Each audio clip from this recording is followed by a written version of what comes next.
بسم اللہ الرحمن الرحیم الحمد للہ رب العالمین والصلاة والسلام علی سید الانبیاء والمرسلین قال اللہ تعالی وتبارک فی القرآن المجید والفرقان الحمید بسم اللہ الرحمن الرحیم مثل الذین ينفقون اموالهم فی سبیل اللہ کمثل حبۃ انبتت سبع سنابل فی کل سنبلۃ مئۃ حبۃ واللہ یضاعف لمن یشاء واللہ واسع علیم الذین ينفقون اموالهم فی سبیل اللہ ثم لا یتبعون ما انفقوا منا ولا اذى لهم اجرهم عند ربهم ولا خوف عليهم ولا هم يحزنون قول معروف ومغفرة خير من صدقة يطلبها أذى والله غني حليم يا أيها الذين آمنوا لا تبطلوا صدقاتكم بالمن والأذى كالذي ينفق ماله رياء الناس ولا يؤمن بالله واليوم الآخر فمثله كمثل صفوان عليه تراب فأصابه وابل فتركه صلدا لا يقدرون على شيء مما كسبوا والله لا يهدي القوم الكافرين ومثل الذين ينفقون أموالهم ابتغاء مرضات الله وتثبيتا من أنفسهم كمثل جنة بربوة أصابها وابل فآتت أكلها ضعفين فإن لم يصبها وابل فطل والله بما تعملون بصير أيود أحدكم أن تكون له جنة من نخيل وأعناب تجري من تحتها الأنهار له فيها من كل الثمرات وأصابه الكبر وله ذرية ضعفاء فأصابها إعصار فيه نار فاحترقت كذلك يبين الله لكم الآيات لعلكم تتفكرون يا أيها الذين آمنوا أنفقوا من طيبات ما كسبتم ومما أخرجنا لكم من الأرض ولا تيمموا الخبيث منه تنفقون ولستم بآخذيه إلا أن تغمضوا فيه واعلموا أن الله غني حميد الشيطان يعدكم الفقر ويأمركم بالفحشاء والله يعدكم مغفرة منه وفضلا والله واسع عليم يؤتي الحكمة من يشاء ومن يؤت الحكمة فقد أوتي خيرا كثيرا وما يذكر إلا أولو الألباب وما أنفقتم من نفقة أو نذرتم من نذر فإن الله يعلمه وما للظالمين من أنصار إن تبدوا الصدقات فنعم هي وإن تخفوها وتؤتوها الفقراء فهو خير لكم ويكفر عنكم من سيئاتكم والله بما تعملون خبير ليس عليك هداهم ولكن الله يهدي من يشاء وما تنفقوا من خير فلأنفسكم وما تنفقون إلا ابتغاء وجه الله وما تنفقوا من خير يوفى إليكم وأنتم لا تظلمون للفقراء الذين أحصروا في سبيل الله لا يستطيعون ضربا في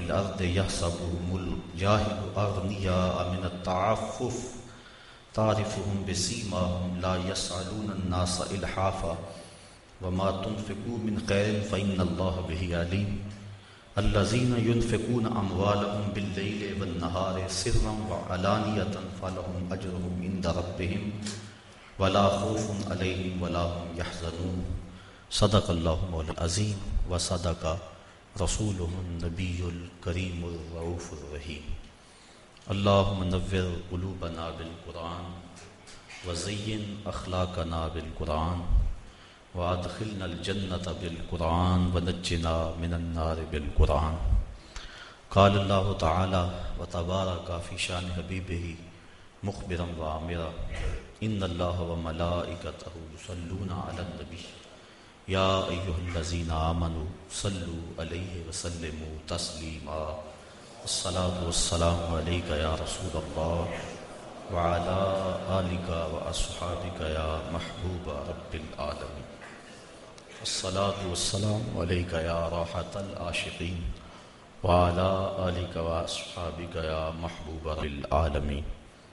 تمام حمد و ثنا، تعریف و توصیف اللہ جل مجدہ الکریم کی ذات پاک کے لیے، جو خالق کائنات بھی ہے اور مالک شش جہات بھی۔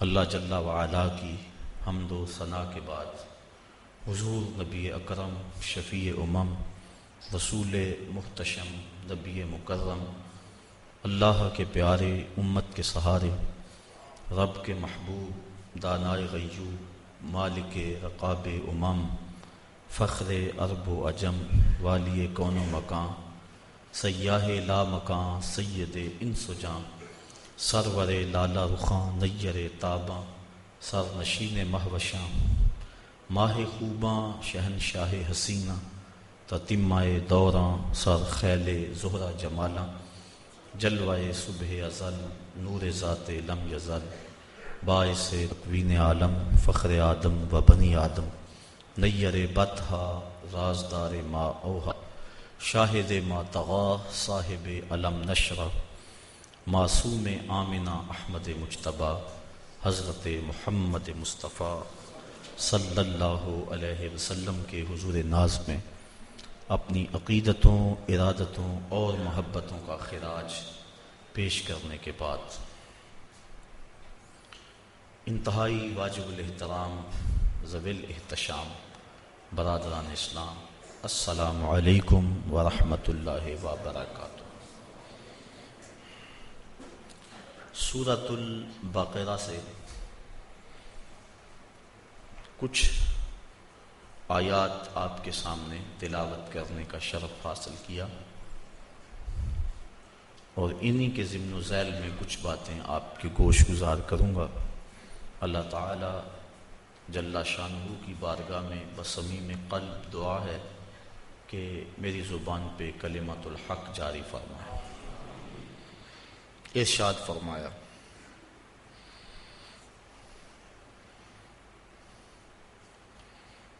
مثل الذین ینفقون اموالہم فی سبیل اللہ، ان لوگوں کی مثال جو اپنے مال اللہ کی راہ میں خرچ کرتے ہیں، کا مثل حبۃ، ایک ایسے دانے کی طرح ہے، انبتت سبع سنابل، جس نے 7 بالیں اگائیں، فی کل سنبلۃ مئۃ حبۃ، اور ہر بال میں 100 دانے ہیں، واللہ یضاعف لمن یشاء، اللہ جس کے لیے چاہے بڑھا دے، دگنا کر دے، واللہ واسع علیم، اور اللہ تعالی وسعت اور علم والا ہے۔ راہ خدا میں مال خرچ کرنے کی ترغیب دی گئی، اور ایک مثال کے ساتھ سمجھایا گیا، جس طرح زمین کی کوکھ میں کسان بیج رکھتا ہے، پھر اس سے 7 بالیں اگتی ہیں، اگاتا تو اللہ ہے، یہاں دانے کی طرف اگانے کی نسبت کی گئی، یہ نسبت مجازی ہے، تو ہر بال میں 100 دانے، ایک بویا 700 مل گئے۔ اسی طرح اللہ کی راہ میں ایک خیرات کرو گے، اللہ 700 عطا فرمائے، اور فرمایا اگر وہ چاہے تو اس سے بھی بڑھا دے۔ قرآن مجید نے مختلف مقامات پر راہ خدا میں خرچ کرنے کے اجر و ثواب کا تذکرہ فرمایا۔ کہیں فرمایا کہ کوئی میرے راستے میں 1 لائے گا تو میں 10 گنا دوں گا، یہاں فرمایا کہ 700 گنا، اللہ چاہے تو اس کو بھی دوہرا کر دے، اس کو بھی 2 گنا کر دے۔ اور ایک تیسرے مقام پہ فرمایا کہ اس کی راہ میں خرچ کرنے والوں کو وہ بغیر حساب کے عطا فرماتا، کہیں فرمایا 10 گنا دیتا ہے، کہیں فرمایا 700 گنا دیتا ہے، کہیں فرمایا بغیر حساب کے دیتا ہے۔ تو علماء تفسیر فرماتے ہیں جو اس کی راہ میں حساب سے دے، اللہ تعالیٰ اس کو حساب سے اس کا اجر دیتا ہے، اور جو اس کے راستے میں یوں ہی بے حساب دے اللہ اسے بھی بے حساب اجر عطا فرماتا ہے۔ دوسری بات علماء فرماتے ہیں یہاں خلوص کی بات ہے کہ جتنا گڑ ڈالیں گے اتنا ہی میٹھا ہوگا، جس کا جتنا خلوص ہے اللہ اسے اتنا عطا فرمائے گا، کسی کو 10 گنا، کسی کو 700 گنا، اور جس کا خلوص بہت سارا ہے اللہ اسے بغیر حساب کے عطا فرماتا ہے۔ اور تیسرا قول مفسرین اس آیت کریمہ کی تشریح میں بیان فرماتے ہیں کہ یہ دینے والے کی کیفیت میں منحصر ہے کہ دینے والے کی کیفیت اور حیثیت کیا ہے۔ مثال کے طور پہ ایک شخص کروڑ پتی ہے، وہ راہ خدا میں ایک فقیر کو 2 روٹیاں دیتا ہے، اور ایک متوسط حیثیت کا مالک ہے وہ بھی راہ خدا میں 2 روٹیاں دیتا ہے، اور ایک جس کے پاس کل کائنات 2 روٹیاں ہیں اور کچھ ہے ہی نہیں، فقیر آ گیا اس نے بھی 2 روٹیاں دے دی، تو تینوں نے 2 روٹیاں، لیکن ہر ایک کی حیثیت کا فرق ہے۔ تو پہلے کو اللہ 10 گنا دیتا ہے، دوسرے کو 700 گنا دیتا ہے، اور تیسرے جس نے ساری کمائی لٹا دی اللہ اس کو بغیر حساب کے عطا کرتا ہے۔ تو کہا جس طرح زمین میں کوئی بیج بو تو وہ 700 گنا اس کو اٹھاتے ہو، ایسے ہی میری راہ میں جو تم خرچ کرو گے میں 700 گنا تمہیں عطا فرماؤں گا، اور اللہ چاہے تو 2 گنا کر دیتا ہے۔ اللہ تعالیٰ جل شانہ نے یہاں راہ خدا میں خرچ کرنے کی مثال کھیتی باڑی سے دی۔ امام ترمذی نے روایت نقل کی ہے، آقا کریم علیہ السلام نے ارشاد فرمایا التمس الرزق فی خبایا الارض، اپنا رزق زمین کی تہوں سے تلاش کرو۔ تو علماء فرماتے ہیں کہ اس مثال سے یہ ثابت ہوا کہ کھیتی باڑی کرنا بڑی فضیلت والا کام ہے، اور امام قرطبی نے الجامع لاحکام القرآن کے اندر اس آیت کریمہ کی تشریح میں لکھا ہے کھیتی باڑی کرنا فرض کفایہ ہے، اگر ساری قوم یہ کام چھوڑ دیتی ہے تو حاکم کے اوپر لازم ہے کہ وہ کچھ لوگوں کو مجبور کرے کہ وہ کھیتی باڑی کریں، یہ فروض کفایہ میں سے ہے۔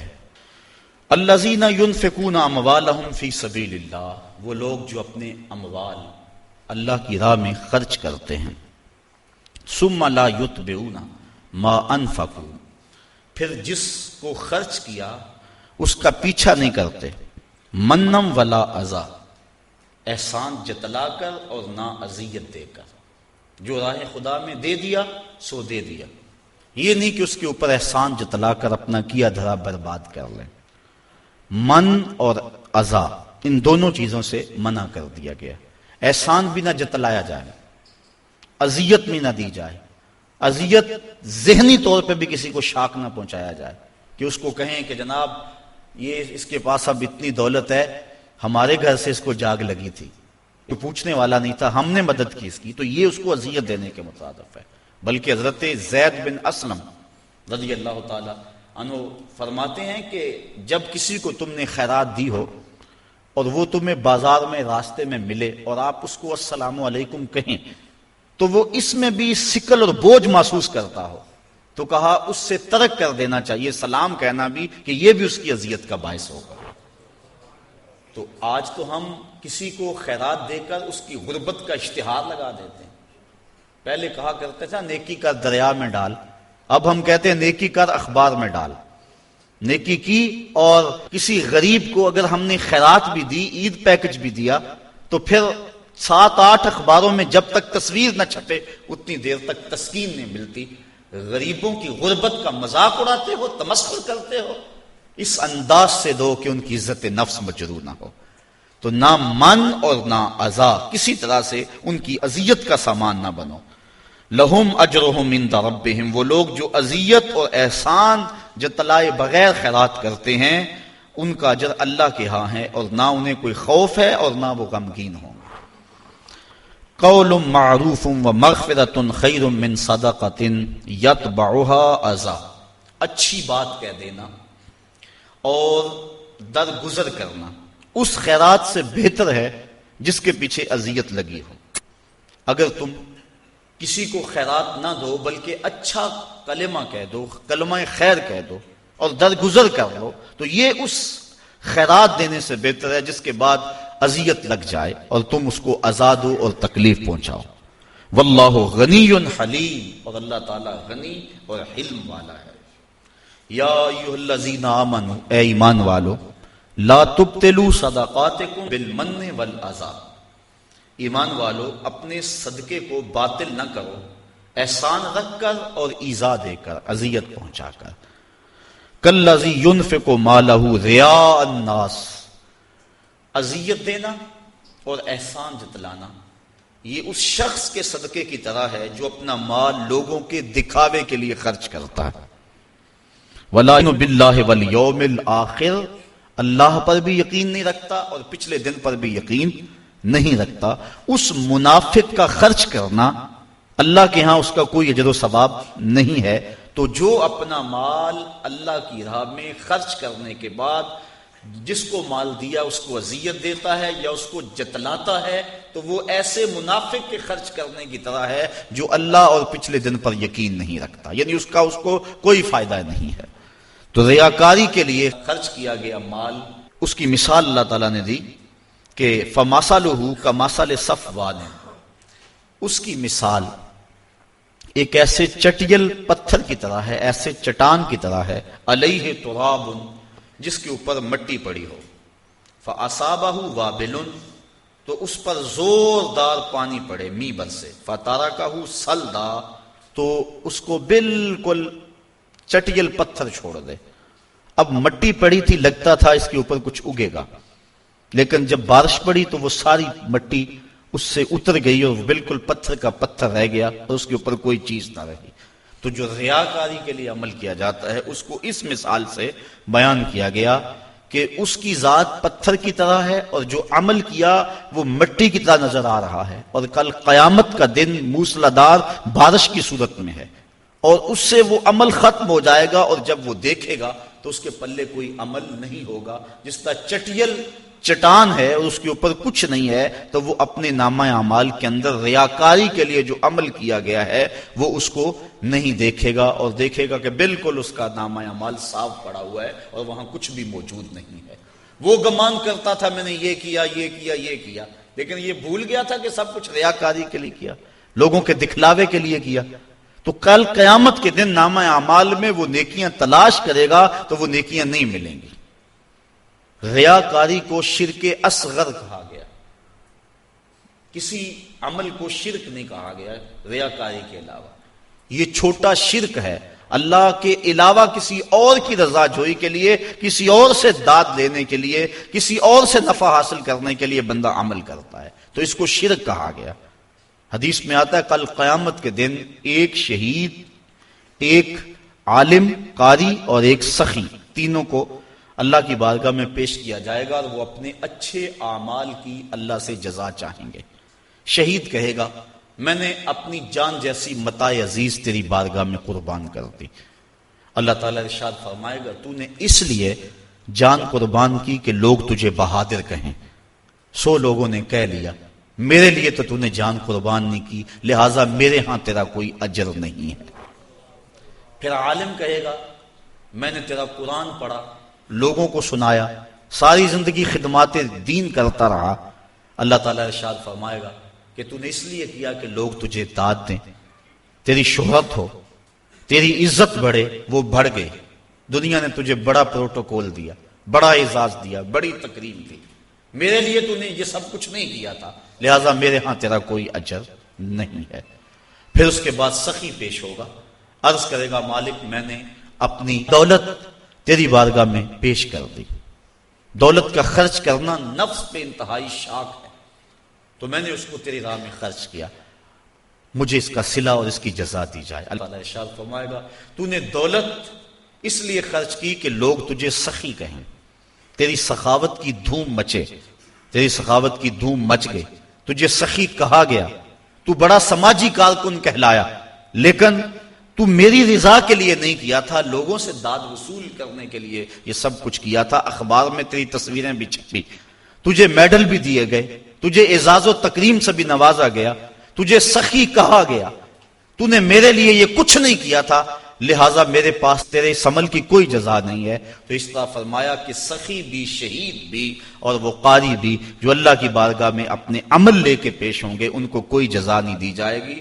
مومن جو عمل کرتا ہے اس کا مقصد اللہ کی رضا ہونا چاہیے تو اجر ہے، ورنہ پانی کے اوپر لگائی گئی لکیر کی طرح کچھ بھی نہیں ہوتا، وہ عمل ضائع ہو جاتا ہے۔ تو اللہ تعالیٰ جل شانہ نے فرمایا کہ ایسے ہے اس ریاکار کی مثال جس طرح پتھر کے اوپر گرد پڑی ہو اور موسلادھار بارش برسے تو وہ گرد ختم، پتھر کا پتھر۔ اسی طرح وہ سمجھتا ہے کہ میرے نامہ اعمال میں یہ نیکی ہے، لیکن جب قیامت کا دن آئے گا تو نامہ اعمال میں کوئی نیکی موجود نہیں ہوگی، پھر ڈاڈا پچھتاوا ہوگا۔ واللہ لا یہدی القوم الکافرین، اللہ کافر قوم کو ہدایت نہیں دیتا۔ وَمَثَلُ الَّذِينَ يُنْفِقُونَ أَمْوَالَهُمُ ابْتِغَاءَ مَرْضَاتِ اللَّهِ، یہ تو ان کی مثال تھی جنہوں نے ریاکاری کے لیے مال خرچ کیا، اور یہ اس کی مثال ہے جو اپنے مال اللہ کی رضا کے لیے خرچ کرتے ہیں، مقصد رب راضی ہو جائے، مقصود ہے۔ وَتَثْبِيتًا مِّنْ أَنفُسِهِمْ، اور اپنے دل جمانے کو کہ ان کا دل استقلال کا نور حاصل کر جائے۔ چونکہ مال کا خرچ کرنا، میں نے عرض کیا کہ نفس پہ بڑا شاق ہے، لیکن جب انسان مال کو راہ خدا میں خرچ کرتا ہے نفس پہ گرانی آتی ہے، لیکن اس کا مقصد اگر رضا الہی ہو تو پھر اس گرانی کے بعد اس کو ایک لذت آنا شروع ہو جاتی ہے، ایک حظ اور ایک لطف ہے، اور وہ اس عبادت کا، خرچ کرنے کی عبادت کا نور ہے جو اس کے دل میں اترتا ہے۔ پھر اس کا جی چاہتا ہے میں اور راہ خدا میں خرچ کروں، تو پھر وہ اور کرتا ہے۔ اس کا دل اس کے اوپر اس تشویش کا اظہار نہیں کرتا جو پہلی مرتبہ خرچ کرنے میں اس کے دل نے کہا۔ تیرے بچے چھوٹے چھوٹے ہیں، کاروبار اگر آگے چاہ کے ختم ہو گیا تو پیسے جمع ہوں گے تو کام آئیں گے، یہ ساری دلیلیں جو نفس دیتا تھا اب وہ دلیلیں چھوڑ دیتا ہے، دل تثبیت پا جاتا ہے، دل استقلال کی دولت پاتا ہے۔ پھر وہ تیسری مرتبہ خرچ کرتا ہے تو اس کو خرچ کرنے میں لذت ملتی ہے، اور وہ لذت پھر اس کی زندگی کا سرمایہ بن جاتی ہے۔ وہ سارا مال بھی خرچ کر دے اسے کوئی پرواہ نہیں ہوتی۔ حضرت سیدنا صدیق اکبر رضی اللہ تعالیٰ عنہ کی مثال ہمارے سامنے ہے، جو اس مرتبے کے اندر درجہ کمال پر پہنچے کہ سارا مال قدموں میں ڈھیر کر دیا۔ آقا کریم نے پوچھا ما اب کہتا لأہلک یا ابو بکر، ابو بکر گھر والوں کے لیے کیا چھوڑا؟ تو کہا اب کہتو لہم اللہ ورسولہ، حضور میرے سامنے بھی آپ ہیں، میرے گھر بھی آپ ہیں۔ وہ اپنے نام لیواؤں کو تنہا چھوڑتے کب ہیں، جہاں ہم دم نہ ہو کوئی وہاں سرکار ہوتے ہیں۔ اللہ اکبر، یہ ہے وہ استقلال۔ جب یہ آیت نازل ہوئی نا من ذا الذی یقرض اللہ قرضا حسنا، کون ہے جو اللہ کو قرض حسنا دے؟ تو حضرت ابو الدہداء رضی اللہ تعالی عنہ حضور کا ہاتھ پکڑا اور عرض کی حضور کیا واقعی اللہ نے ہم سے قرض مانگا ہے؟ اللہ اکبر، کیسی اس کی کرم نوازی، خود عطا کرتا ہے پھر خود کہتا ہے مجھے دو۔ اللہ اکبر، یہ اس کی کرم نوازی۔ غریب کے لیے بھی آزمائش ہے، اس کو غربت دی، وہ صبر کر کے دکھائے، اور امیر کے لیے بھی آزمائش ہے، اس کو دولت دی کہ وہ راہ خدا میں خرچ کر کے اس آزمائش میں پورا نکلے۔ جس کو دولت دی گئی وہ سوچے کہ میرے اندر کیا کمال دھرا تھا کہ مجھے دولت دے دی گئی۔ باقی جس طرح اعضائے بدنیاں دوسرے لوگوں کے ہیں، میرے بھی ایسے ہی ہیں۔ میری قسمت کے اندر یہ جو زیادہ دولت لکھ دی گئی، اور پھر مجھے کہا گیا تیرے مال میں حق ہے ان کا جو مانگنے آتے ہیں، اور ان کا بھی حق ہے جو عزت نفس کی وجہ سے مانگنے نہیں آتے، گھر کے کواڑ بند کر کے اندر ہی اللہ کی رحمتوں سے امید رکھتے ہیں اور کسی کے سامنے ہاتھ نہیں پھیلاتے۔ جا ان کو بھی تلاش کر، ان کی بھی جھولی بھر کے آ، جو آگے ہیں ان کو بھی دے، اور جو عزت نفس کے لیے اپنے گھر سے باہر نہیں نکلتے جا ان کو بھی جا کے دے کے آ۔ تیرے مال میں ان دونوں کا حق ہے، للسائل والمحروم، سائل کے لیے بھی اور محروم کے لیے بھی۔ اللہ اکبر۔ تو ابو دہدا نے حضور کا ہاتھ پکڑا، عرض کی حضور کیا واقعی اللہ نے ہم سے قرض مانگا؟ فرمایا ہاں اللہ نے ہم کے قرض مانگا۔ اور یہ کہتے کہتے اپنے باغ کے قریب لے گئے۔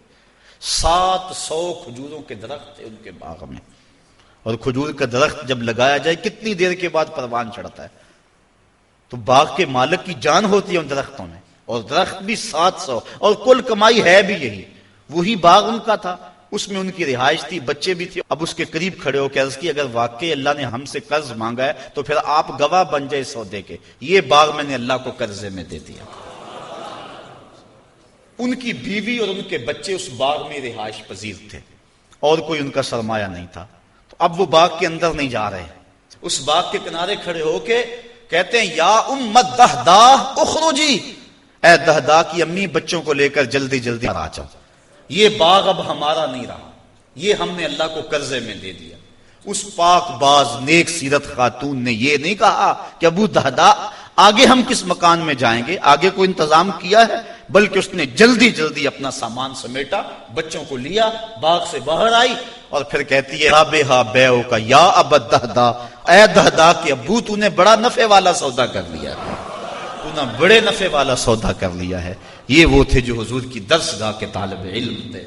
راہ خدا میں خرچ کرنے سے دل کو تکلیف نہیں ہوتی، دل کو تشویش نہیں ہوتی، بلکہ دل قرار پاتا ہے. تو جب خدا کی راہ میں خرچ کر کے دل کو تشویش پہنچے تو سمجھو دل کو استقلال کی دولت نہیں ملی. اور جب راہ خدا میں خرچ کر کے سکون کے قافلے اترنے شروع ہو جائیں اور روح کرنے لگے اور باطن میں کیفیات اور نور و نکھت کی بارش ہونے لگے تو سمجھ لو کہ میری خیرات میرے مالک نے قبول فرما لی اور یہ میں نے خالص اس کی رضا کے لیے ایسا کیا تھا. تو کہا کہ وہ لوگ جو اپنے مال اللہ کی رضا کے لیے وَتَثْبِيتًا مِّنْ أَنفُسِهِمْ اور اپنے دل کے استقلال کے لیے، اپنے دل کو ثابت کرنے کے لیے، جمانے کے لیے خرچ کرتے ہیں، کَمَثَلِ جَنَّةٍ، اس خرچ کرنے کی مثال ایسے باغ کی طرح ہے بِرَبْوَةٍ جو اونچی جگہ پر ہے، أَصَابَهَا وَابِلٌ جس کو موسلا دار بارش پڑی، اونچی جگہ پہ محلے وقوع اور بارش بھی موسلا دار، فآتت اکلہا ضعفین تو اس کا پھل پھر دگنا آئے گا. اس کی مثال جس نے تثبیت قلب کے لیے اور اللہ کی رضا کے لیے مال خرچ کیا. فإن لم یصبھا اگر اس کو وہ موسلادھار بارش نہ بھی پہنچے، فطل تو اوس کا پڑنا، شبنم کے قطروں کا گرنا ہی اس کے پھل لانے کے لیے کافی ہوگا. کیونکہ وہ ایسے پوائنٹ پہ باغ اگا ہوا ہے، ایسی اونچی جگہ پہ اگا ہوا ہے، وہ بھی اس کے لیے کافی ہو جائے گا. واللہ بما تعملون بصیر اور جو تم عمل کرتے ہو اللہ اسے دیکھ رہا ہے، اسے پتا ہے کون کس نیت سے اس کی راہ میں پیش کر رہا ہے. آیا ود احدکم ان تکون له جنۃ من نخیل وعناب تجری من تحتها الانہار. اب پھر اس کی مثال پیش کی جانے لگی ہے جو ریاکاری کے لیے اپنے عمل کو، اپنے مال کو پیش کرتا ہے، مال بھی ہاتھ سے گوایا اور فائدہ بھی کچھ نہ کیا. اس کی مثال دی. کیا تم میں سے کوئی یہ پسند کرتا ہے؟ یہ استفہام انکاری ہے، یعنی کوئی پسند نہیں کرتا. کیا ان تکون له جنۃ کہ اس کا ایک باغ ہو، من نخیل وعناب کھجوروں کا اور انگوروں کا، تجری من تحتها الانہار اس باغ کے نیچے نہریں بہتی ہوں، پانی بھی وافر ہو، لہو فیہا من کل الثمرات اور اس شخص کے لیے اس باغ میں ہر طرح کا پھل موجود ہو، وَأَصَابَهُ الْكِبَرُ اور جس کا باغ ہے اس کو بڑھاپا آ لے، وہ بوڑھا ہو جائے، باغ جوان ہو گیا بندہ بوڑھا ہو گیا، وَلَهُ ذُرِّيَّةٌ ضُعَفَاء اور اس کے بچے چھوٹے چھوٹے ہیں، بچے چھوٹے ہیں، آپ بوڑھا ہے، باغ جوان ہو گیا اور باغ میں بھی ہر شے ہے. پھر کیا ہوا؟ فَأَصَابَهَا عِصَارٌ تو اس باغ میں ایک ہوا کا بگھولا داخل ہوا، فیہ نار جس بگھولے میں آگ تھی، فاحترقت تو وہ باغ جل گیا. بندہ بوڑھا ہے، بچے چھوٹے ہیں، باغ پروان چڑھا ہوا تھا اور ایسی آگ آئی کہ باغ جل گیا. بتائیے اس شخص کی حالت کیا ہوگی؟ بوڑھا ہے، آگے باغ لگا نہیں سکتا، بچے کام اٹھا نہیں سکتے، باغ زندگی بھر کی کمائی تھی وہ جل گیا، اسے آسرا تھا اس باغ پر. بتاؤ اس کی کیا کیفیت ہوگی؟ کہا ایسے ہی جو شخص ریاکاری کے لیے مال خرچ کرتا ہے وہ سمجھتا ہے میرے نیکیوں کا باغ ہے، کل قیامت کے دن ملے گا، لیکن جب اس دن دیکھے گا تو وہ باغ جلا ہوا ہے.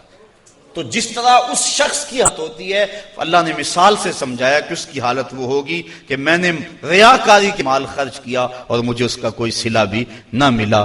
کذالک یبین اللہ لکم الآیات لعلکم تتفکرون اللہ تعالیٰ اسی لیے اپنی نشانیاں بیان کرتا ہے تمہارے لیے تاکہ تم غور و فکر کرو. ایک درہم بھی خرچ کرنے لگو تو دیکھو کہ دل میں ریا تو نہیں آ رہی. بڑی محنت سے پیسہ کمایا جاتا ہے، خون اور پسینے کی کمائی ہوتی ہے اور اس کو یوں ہی نہ اڑا دو، بلکہ تم نے مال جیسی متاع وارنی ہے اس کے راستے میں تو پہلے اپنے دل کو مخلص کر لو، خلوص کے ساتھ. ایک درہم بھی دو گے تو اللہ وہ بھی قبول فرما لے. اس لیے ایسا نہ ہو کہ تم سب کچھ برباد کر بیٹھو. یا ایھا الذین آمنوا، اب پہلی بات یہ ہے کہ خلوص سے خرچ کیا جائے. ان آیات کے اندر ریا سے بچنے، من و اذا سے بچنے، یعنی نہ دکھلاوے کے لیے عمل کرے، راہ خدا میں خرچ کرے، نہ احسان جتلانے کے لیے خرچ کرے، اور نہ ہی خرچ کرنے کے بعد جس کو دیا اس کو کوئی کسی قسم کی اذیت پہنچائے، ذہنی اذیت بھی اس کو نہ دے. اور اب جو خرچ کر رہا ہے یہ اگر کیفیات ہو گئی تو اب خرچ کر رہا ہے تو خرچ کرے کون سا؟ یا ایھا الذین آمنوا، اے ایمان والو، انفقوا، خرچ کرو، من طیبات، پاکیزہ چیزوں میں سے، ما کسبتم، جو تم نے کمائی، ومما اخرجنا لکم من الارض، اور جو کچھ زمین سے نکالا گیا، جو کچھ ہم نے تمہارے لیے زمین سے نکالا. یعنی یہاں عشر کے وجوب پر دلیل ہے کہ جو بارشی پانی سے کھیتی سیراب ہو اس سے 10واں حصہ دینا واجب ہے، اور جو ٹیوب ویل سے یا خرید کر پانی جس کو لگایا گیا اس سے 20واں حصہ دینا واجب ہے. آج کل کثرت کے ساتھ ذمہ دار عشر نہیں دیتے، اسی وجہ سے ان کے اندر برکت نہیں ہے، اور اپنے مال کے اندر جو صدقہ ہے فصل کا اس کو شامل کر کے اپنا سارا مال خراب کر بیٹھتے ہیں. تو ان کے اوپر لازم ہے کہ وہ عشر دیں، اور جنہوں نے کمایا ہے ان کو بھی کہا کہ اپنی کمائی سے اللہ کے راستے کے اندر خرچ کریں. اب ذرا غور فرمائیں کہ اس کو کہا من طیبات ما کسبتم، جو تم نے کمایا پاکیزہ چیزوں میں سے وہ راہ خدا میں دو. اس پاکیزہ کی تشریح میں علماء فرماتے ہیں 3 چیزیں. ایک تو عمدہ، دوسرا وہ پاک ہو، فی نفس سے ہی پاک ہو. مثال کے طور پہ مردار ہے، اس کو راہ خدا میں خیرات کرنا چاہو تو خیرات نہیں ہوگی کیونکہ وہ پلید ہے. دوسرا پاک ہو اور حلال طریقے سے کمایا گیا ہو، طیب طریقے سے. بکری ہے، پاکیزہ ہے، اس کو راہ خدا میں خیرات کرنا چاہو ہو سکتی ہے، لیکن ہے چوری کی ہے حلال، لیکن جو ذریعہ ہے اس کے حاصل کرنے کا وہ حلال نہیں ہے، تو اس کا بھی صدقہ خیرات نہیں دی جائے گی. جس طرح کہ رشوت کے پیسوں سے لوگ قربانی دیتے ہیں. بڑی عید کے موقع پہ جگہ جگہ ناکے لگے دیکھے، میں نے ایک دن پوچھا کہ یہ کیا ماجرا ہے؟ کہنے لگے آج کل انہوں نے تو قربانی دینی ہے نا. تو وہ قربانی جو کسی سے چھین کر یا کسی کا حق غصب کر کے یا رشوت لے کے یا 2 نمبر مال سے دی جائے تو وہ بھی قبول نہیں ہے. تو یہ بات ذہن میں رکھیں. طیب کی تشریح کے اندر علماء نے 3 چیزیں بیان فرمائی. ایک حلال ہو، حلال طریقے سے کمایا گیا ہو. پھر عمدہ ہو، جب راہ خدا میں خرچ کرنے لگو تو یہ نہیں ہے کہ ردی راہ خدا میں خرچ کر دو. اللہ تعالیٰ نے آگے فرمایا وَلَا تَيَمَّمُوا الْخَبِيثَ مِنْهُ، تم خبیث چیز اس کی راہ میں دینے کا ارادہ نہ کرو. تنفقوا، کہ تم خرچ کرو اس کو، وَلَسْتُمْ بِآخِذِيهِ، حالانکہ تم اس خبیث کو خود لینا پسند نہیں کرو گے. إِلَّا أَن تُغْمِضُوا فِيهِ، مگر اس کے اندر اگر تم چشم پوشی کر کے وہ لے لو تو وہ الگ بات ہے، لیکن کھلی آنکھوں سے تم اس کو قبول کرنے کو تیار نہیں ہوگے. تو جب خدا کی راہ میں کوئی چیز دینا چاہو تو یہ نہیں کہ جو چیز بڑھ گئی اس کو جو ہے وہ خیرات کر دو، جو چیز کسی کام کی نہیں ہے اور کسی استعمال میں نہیں آ رہی ہے چل اس کو دے دو. کہا جب اس کی راہ میں دینا چاہو تو عمدہ کا قصد کرو. بلکہ اللہ تعالیٰ نے 4 پارے کے آغاز میں فرمایا لن تنالوا البر حتى تنفقوا مما تحبون، اتنی دیر تک تم نیکی کی روح کو نہیں پہنچ سکتے جب تک اس مال سے خرچ نہ کرو جس کو تم خود پسند کرتے ہو. یعنی 2 چیزیں ہیں، ایک تم دینا چاہتے ہو، ایک رکھنا چاہتے ہو، ایک اپنے لیے رکھنا چاہتے ہو. تو جو اپنے لیے پسند کیا، جس کا انتخاب اپنے لیے کیا، جب تک اس سے نہ خیرات کرو نیکی کی حقیقت تمہیں نصیب نہیں ہوگی. امام اعظم امام ابو حنیفہ کے دور میں ایک شخص مرنے لگا. اس کے پاس دولت بہت ساری تھی لیکن بچے چھوٹے چھوٹے تھے.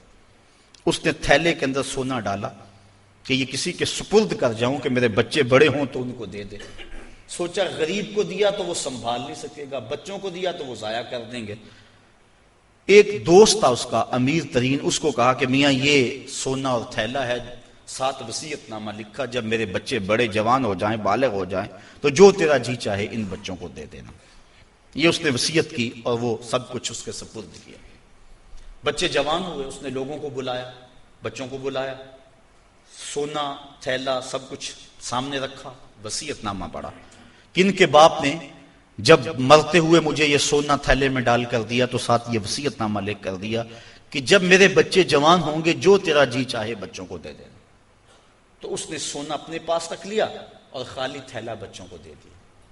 اب سارے کہیں ظلم ہوا ہے، یتیموں کے ساتھ ظلم ہوا ہے، لیکن کریں کیا کہ وصیت نامہ ہی ایسا تھا، نہ عدالتی چارہ جوئی ہو سکتی ہے، نہ اس کو کہا جا سکتا ہے، سارے کہیں ظلم ہوا۔ علماء سے پوچھا، کہا ظلم ہوا، لیکن کیا کہا جا سکتا ہے؟ وصیت نامہ کے اندر بات ہی ایسی تھی کہ اس نے زیادتی کی ہے اور سب کچھ خود رکھ لیا۔ امام اعظم امام ابو حنیفہ سراج الامہ امام الائمہ، آپ کی خدمت میں لوگ حاضر ہوئے کہ یوں یتیموں کے ساتھ یہاں زیادتی ہوئی، لیکن وصیت نامے کی عبارت اس طرح کی تھی، اس لیے کوئی بول بھی نہیں سکتا، آپ کو ارشاد فرمائیں۔ کہا دوبارہ سب لوگوں کو جمع کر لو، اسے بھی بلا لو، بچوں کو بھی بلا لو۔ بلا لیا گیا، کہا میاں وصیت نامہ پڑھو۔ وصیت نامہ پڑھا گیا کہ یہ سونا ہے، تھیلے میں ڈال کے تجھے دے رہا ہوں، جب میرے بچے جوان ہو جائیں گے جو تیرا جی چاہے وہ بچوں کو دے دینا۔ آپ نے فرمایا پھر پڑھو، اس نے پھر پڑھا۔ کہا اب تم بتاؤ تمہارا جی سونے کو چاہ رہا ہے یا تھیلے کو چاہ رہا ہے؟ اس نے کہا میں تو سونا رکھنا چاہتا ہوں۔ کہا وصیت نامہ پڑھو، وصیت میں ہے جب بچے جوان ہوں گے جو تیرا جی چاہے وہ بچوں کو دے دینا۔ اب تیرا جی تو سونے کو چاہ رہا ہے، اور وصیت میں لکھا بھی یہ ہے کہ جو تیرا جی چاہے وہ بچوں کو دے دینا، لہٰذا سونا دینا، بچوں کو تھیلا رکھ خود۔ تو امام اعظم نے اس طرح ان یتیموں کی مدد فرمائی تو کہا لن تنالوا البر حتی تنفقوا مما تحبون، تم اتنی دیر تک نیکی کی حقیقت کو نہیں پہنچ سکتے جب تک اس کو تم اللہ کی راہ میں خیرات نہ کرو جس کو تم خود پسند کرو۔ اللہ مما تحبون، تو انسان اس کو راہ خدا میں خیرات کرے جس کو خود پسند کرتا ہے۔ اور آگے فرمایا وَعَلَمُوا، اور جان لو ان اللہ غنی حمید، اللہ غنی بھی ہے اور سراہا ہوا بھی ہے، اسے تمہارے مالوں کی ضرورت نہیں ہے، وہ ان غریبوں کو خود بھی تو دے سکتا تھا نا، تمہاری ڈیوٹی لگائی کہ تم دینا، وہ خود بھی تو دے سکتا تھا، لیکن یہ تمہاری آزمائش، ان کی آزمائش اور تمہاری آزمائش۔ اب دیکھتے ہیں کون اپنی آزمائش میں پورا نکلتا ہے۔ الشیطان یعدکم الفقر ویامرکم بالفحشاء، شیطان تمہیں اندیشہ دلاتا ہے محتاجی کا، اگر تم نے اللہ کی راہ میں دیا تو تم محتاج ہو جاؤ گے، تمہارے پاس اتنی دولت نکل جائے گی۔ وَيَأْمُرُكُمْ بِالْفَحْشَاءِ، اور تمہیں بے حیائی کا حکم دیتا ہے۔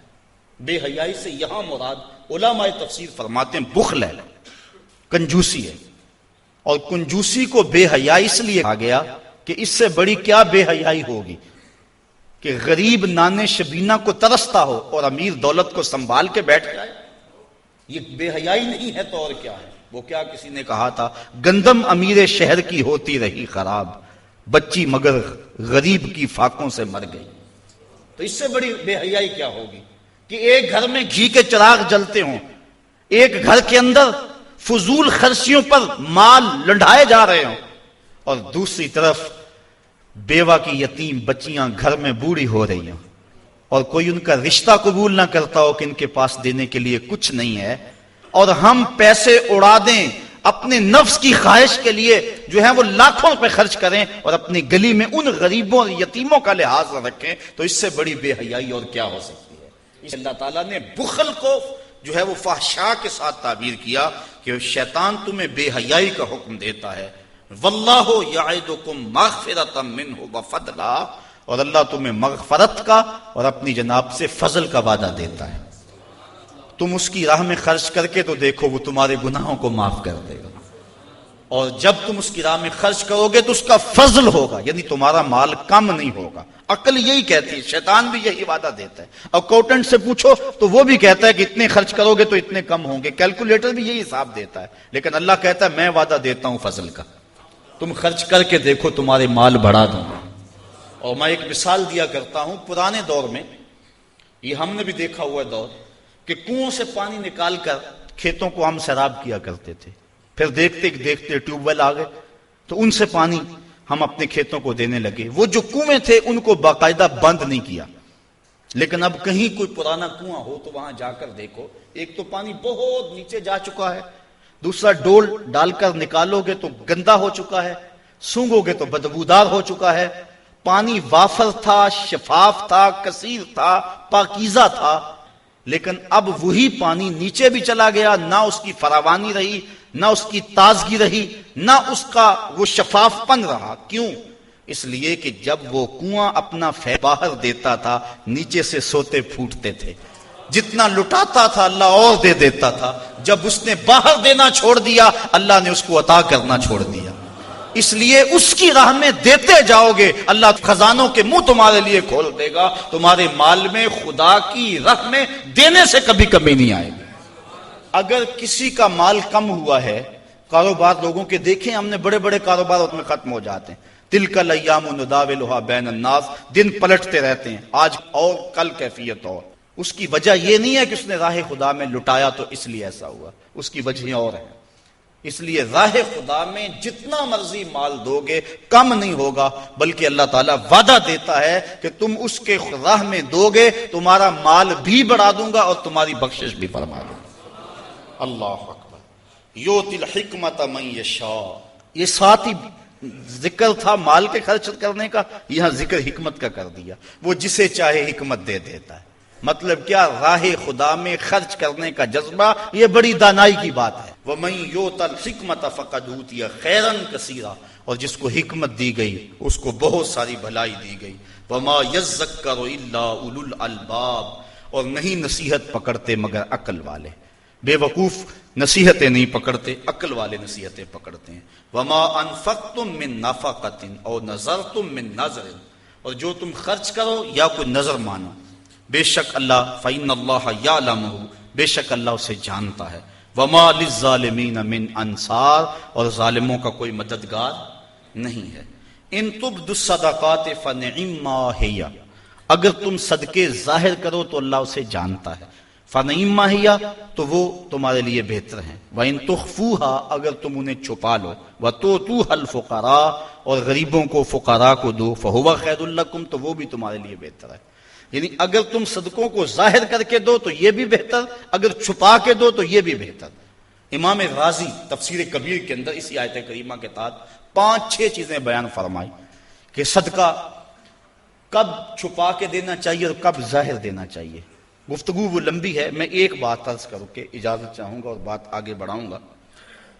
2 طرح سے جو ہے وہ صدقہ دیا جاتا ہے، ظاہر اور پوشیدہ، اور اس میں اگر کسی شخص کو آپ دے رہے ہیں، کسی ذات کو دے رہے ہیں، تو پھر اس وقت مستحب اور بہتر یہ ہے کہ آپ چھپا کے دیں۔ کسی کی مدد ذاتی طور پہ کر رہے ہیں، غریب ہے، بیوہ ہے، یتیم ہے، تو پھر اس کی غربت کا اشتہار نہ لگائیں، پھر بہتر ہے کہ چھپ کے دیں۔ اور آقا کریم نے فرمایا 7 اشخاص قیامت کے دن اللہ کے عرش کا ٹھنڈا سایہ پائیں گے جب کوئی سایہ نہیں ہوگا، ان میں ایک شخص یہ فرمایا وَرَجُلٌ تصدق بصدقۃ فاخفاها حتی لا تعلم شمالہ ما تنفق یمینہ، وہ آدمی جس نے تنہائی میں صدقہ دیا اور اتنا خفیہ دیا کہ جو دائیں ہاتھ نے کیا وہ بائیں کو خبر نہ ہو۔ فرمایا کل قیامت کے دن جب کوئی سایہ نہیں ہوگا اللہ اسے اپنے عرش کا ٹھنڈا سایہ نصیب فرمائے، اور جو عرش کے سائے تلے ہوگا قیامت کی تکلیف سے محفوظ ہوگا، جو عرش کے سائے تلے ہوگا وہ قیامت کی پریشانیوں سے محفوظ ہوگا، جو عرش کے سائے تلے ہوگا اس کو جام کوثر ضرور دیا جائے گا، اور جو ایک گھونٹ بھی پی لے گا 50,000 سال کے دن میں اسے کبھی بھی پیاس نہیں لگے۔ تو جس نے اپنے صدقے کو خفیہ دیا، دائیں نے دیا بائیں کو خبر نہ ہو، اللہ اکبر۔ بلکہ علماء اس کی تشریح میں لکھتے ہیں کہ جس کو صدقہ دیا جا رہا ہے بہتر ہے کہ اس کو بھی خبر نہ ہو، اس انداز سے اس کے گھر میں پھینک آؤ کہ اسے بھی پتہ نہ ہو کہ میرے اوپر کون مہربانی کر گیا۔ اللہ اکبر۔ اگر ایسا ہو تو یہ انتہائی خفیہ حالت ہے۔ اللہ اکبر، اللہ اکبر۔ تو کہا کہ اگر تم صدقہ خفیہ دو تو وہ بھی تمہارے لیے بہتر ہے، اور اگر تم ظاہر دو تو ظاہر دینا کس وقت مستحب ہے؟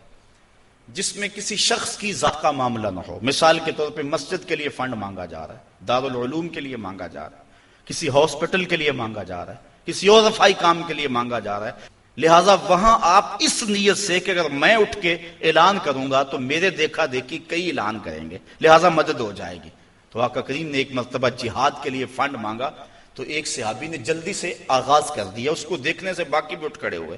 تو تو آقا کریم نے اس وقت فرمایا تھا من سنہ فی الاسلام میں سنتن حسنتن فلہ اجرہا، جس نے اسلام میں ایسے اچھے طریقے کو رائج کیا اللہ تعالیٰ اس کو اس کا اجر عطا فرمائے گا، اور اس کے دیکھا دیکھی جس نے اس کام کو کیا اللہ اس کا اجر بھی سے عطا فرمائے گا۔ تو اس نیت سے اگر ظاہر کر لیا جائے تو وہ زیادہ فضیلت والا ہے۔ دوسرا، اگر آپ خفیہ کی بجائے اعلانیہ کرتے ہیں تو اس سے آپ کے نفس پر ریاکاری کا امکان پیدا ہو جاتا ہے، تو پھر بہتر یہ ہے کہ ریاکاری سے بچنے کے لیے خفیہ صدقہ کیا جائے تاکہ اللہ تعالیٰ آپ کے اس عمل کی برکت آپ کو نصیب فرمائے، ورنہ ایسا ہوگا کہ ریاکاری سے سب کچھ برباد ہو جائے گا۔ آگے ارشاد فرمائے وَيُكَفِّرُ عَنْكُم مِّن سَيِّئَاتِكُم، اگر تم اللہ کی راہ میں چھپ کے یا ظاہر صدقہ کرو گے تو اللہ کے نزدیک وہ بہتر ہے، اور وہ اس سے تمہارے گناہوں کو اتار دے گا، یعنی صدقہ دینے سے جو ہے وہ گناہ مٹتے ہیں۔ وَاللَّهُ بِمَا تَعْمَلُونَ خَبِيرٌ، اور جو تم کر رہے ہو اللہ اس کو دیکھ رہا ہے، نہیں کسی نے دیکھا، جس کو تم نے دیا اس نے بھی نہیں دیکھا، کسی کو نہیں کانوں کان خبر ہوئی، لیکن جس کے لیے دے رہے وہ تو دیکھ رہا ہے۔ اللہ اکبر۔ یہ اپنی اپنی نیت پر منحصر ہے کہ کس کی نیت کیا ہے۔ لیس علیک ہداہم ولکن اللہ یہدی من یشاء، اے حبیب آپ کے اوپر لازم نہیں ہے کہ ان کافروں کو جو ہے وہ آپ ہدایت دیں، بلکہ اللہ جس کو چاہتا ہے ہدایت دے دے۔ یہ کفار کو صدقہ دینے کے جواز پر آیت نازل ہوئی۔ صحابہ صدقہ اپنا دیتے تھے، اپنوں کو مسلمانوں کو بھی، لیکن ان کے رشتہ دار کافر بھی ہوتے جو پریشان ہوتے، تو دل میں آتا یہ کافر ہیں، تو اللہ تعالیٰ نے اجازت دی کہ ان کو بھی آپ دے سکتے ہیں۔ تو کافر کو صدقہ واجبہ نہیں لگتا، یعنی زکوٰۃ نہیں لگتی، صدقہ فطر نہیں لگتا، اور جو منت کا جو صدقہ ہے وہ نہیں لگتا، واجبہ نہیں لگتا، نافلہ صدقے جو ہیں ویسے تعاون کر دیا جائے تو وہ اس کو لگ جاتا ہے۔ اس کی دلیل قرآن مجید کی یہ آیت ہے۔ وَمَا تُنْفِقُوا مِنْ خَيْرٍ فَلِأَنفُسِكُمْ، اور تم جو اچھی چیز دو تو تمہارا ہی اس میں بھلا ہے، فائدہ تمہیں ہی ہوگا، تمہارا ہی بینک ہے۔ وَمَا تُنْفِقُونَ إِلَّا ابْتِغَاءَ وَجْهِ اللَّهِ، اور تمہیں خرچ کرنا مناسب نہیں مگر اللہ کی رضا چاہنے کے لیے۔ وَمَا تُنْفِقُوا مِنْ خَيْرٍ يُوَفَّى إِلَيْكُمْ، اور جو مال تم خدا کی راہ میں دو گے اس کا تمہیں پورا پورا اجر ملے گا۔ وَأَنْتُمْ لَا تُظْلَمُونَ، تمہارے سے ظلم نہیں کیا جائے گا، جدیا اس کا پورا پورا اجر ملے گا۔ لِلْفُقَرَاءِ الَّذِينَ أُحْصِرُوا فِي سَبِيلِ اللَّهِ، یہ کہا کہ کافروں کو تم صدقہ دے سکتے ہو، لیکن فرمایا تمہارے صدقے کے زیادہ حقدار وہ ہیں، کون؟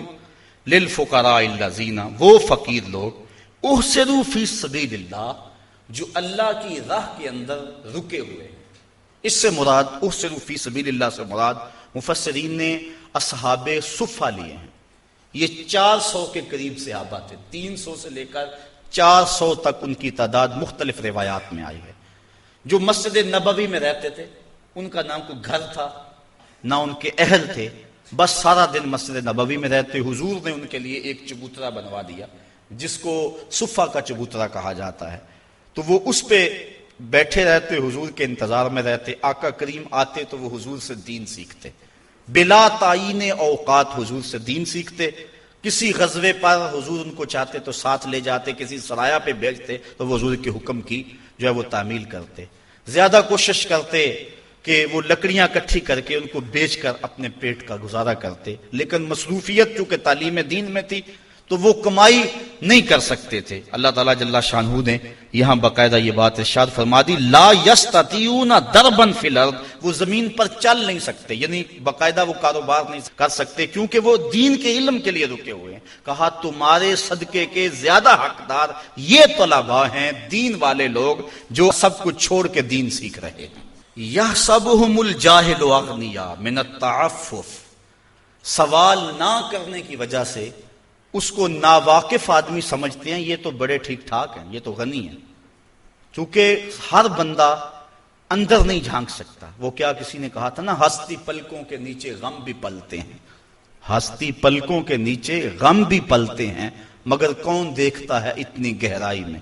تو وہ بظاہر ان کے چہرے مورے ایسے ہیں کہ لگتا یہ ہے کہ یہ بڑے ٹھیک ٹھاک، ضرورت ہی نہیں ہے، لیکن مالداروں کے اوپر لازم ہے کہ ان کو بھی تلاش کریں جو مانگتے نہیں اور ان کے گھر جا کے ان کی اعانت کر کے آئیں۔ اللہ نے اپنے محبوب سے مخاطب کر کے کہا، تعرفہم بسیماہم، محبوب تو ان کی پیشانیوں سے پہچان لیتا، لوگ نہ جانے تجھے تو پتا ہے نا۔ حضرت ابو ہریرہ رضی اللہ تعالیٰ عنہ باہر آ کے بیٹھ گئے، کہتے مجھے بھوک بڑی لگی ہوئی تھی اور اتنی بھوک کہ گزارا نہیں ہو رہا تھا، بیٹھا نہیں جا رہا تھا۔ میں نے کہا کوئی آدمی گزرتا میرے چہرے کو دیکھ کے پہچان لے گا۔ پھر ایک صحابی آئے، میں نے ان سے ایک مسئلہ پوچھا، وہ مسئلہ بتا کے چلے گئے۔ دوسرے آئے، میں نے قرآن کی آیت کے بارے میں پوچھا، وہ بتا کے چلے گئے۔ پھر دل و قلب و نگاہ کے مرشد اولین آ گئے۔ میں نے حضور سے مسئلہ پوچھا، حضور نے کہا ابو ہریرہ بھوک لگی ہوئی ہے؟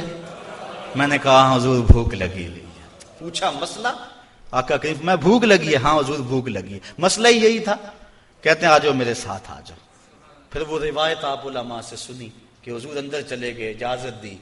حضرت ابو ہریرہ فرماتے ہیں میں دیکھا دودھ کا ایک پیالہ پڑا، کہا ابو ہریرہ جاؤ جو صفہ پہ بیٹھے ان کو بھی بلا لاؤ۔ میں سوچا وہ تو 70 ہیں اور دودھ کا پیالہ ایک، لیکن حضور کا حکم تھا، میں بلا لایا۔ کہا اب ان کو پلاؤ۔ کہا پریشان تھا لیکن جب پہلے نے پیا ذرا بھی کم نہ ہوا۔ میں سمجھ گیا حوض کوثر کی نہروں سے کنیکشن جڑ گیا۔ کہا کہ ان سب کو پلاؤ۔ کہا ایک نے پیا، پھر دوسرے نے پیا، 70 آدمی دودھ پی گئے۔ اللہ اعلیٰ حضرت فرماتے ہیں ہاں جناب ابو ہریرہ کیسا تھا وہ جام شیر جس سے 70 سالوں کا دودھ سے منہ بھر گیا۔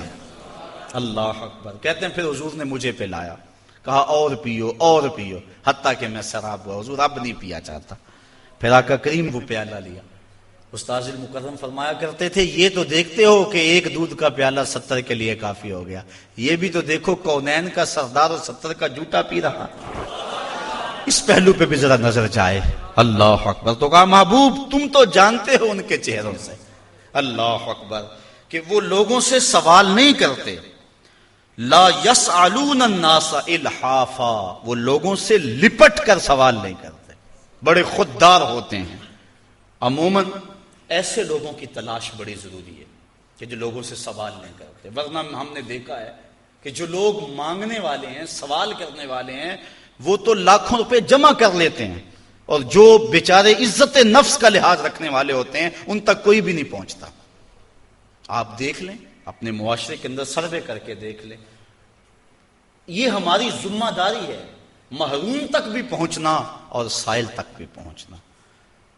اور یہ بات ذہن میں رکھیں کہ سوال کرنا یہ مومن کی شان نہیں ہے، بلکہ حضرت سیدنا صدیق اکبر جا رہے تھے تو آپ کا کوڑا گر گیا، گھوڑے سے اترے اور نیچے سے اٹھایا اور پھر بیٹھے۔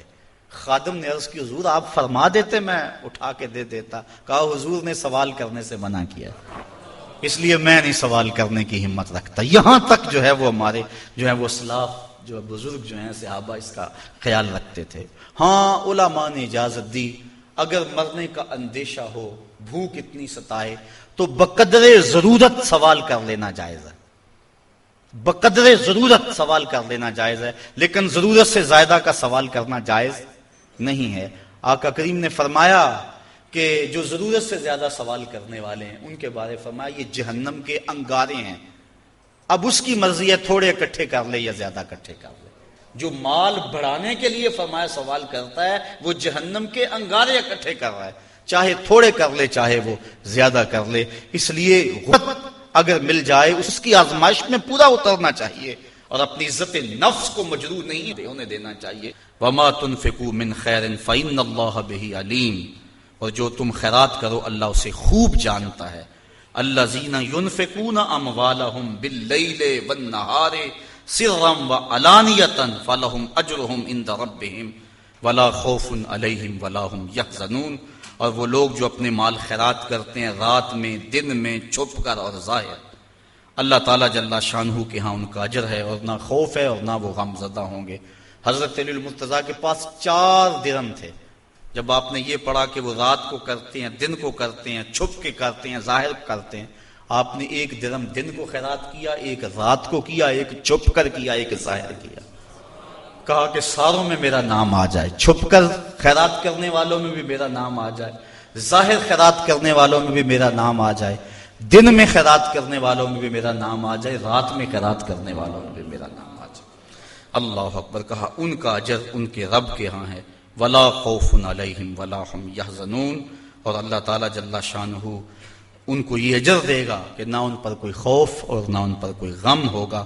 قیامت کے دن وہ امن اور طمانینت میں ہوں گے.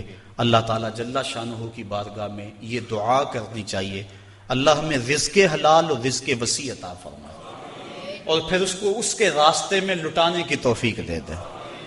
اور اگر غربت پہنچی ہے تو یہ بھی آزمائش ہے، اس غربت میں اپنی غربت کو تماشا بنانے سے ہم گریز کریں اور اس غربت میں صبر کریں. مومن جب کسی تکلیف میں صبر کرتا ہے، فرمایا اگر اس کے پاؤں میں کانٹا بھی چبھے اور اس پر تکلیف ہوتی ہے اس پر صبر کرے تو اللہ اس کے بدلے اسے جنت عطا فرمائے. اس لیے اگر غربت ہے تو پھر بھی کہے مالک تیرا کرم، جس حالت میں ہوں میرے نیچے بھی تو کئی لوگ ہیں. اور اگر اللہ نے دولت دی ہے تو سمجھیں کہ آج کرم نوازی ہے میرے اوپر، کل کا پتہ نہیں، راہ خدا میں جتنی لٹائی جا سکتی ہے لٹا دو تو اللہ تعالیٰ اس کی برکتیں نصیب فرمائے گا. مال کی گردش ہوتی رہے تو مال بڑھتا رہتا ہے، جو مال رک جائے ٹھہر جائے وہ اس متعفن پانی کی طرح ہو جاتا ہے. اللہ اپنی راہ میں خرچ کرنے کی توفیق عطا فرمائے.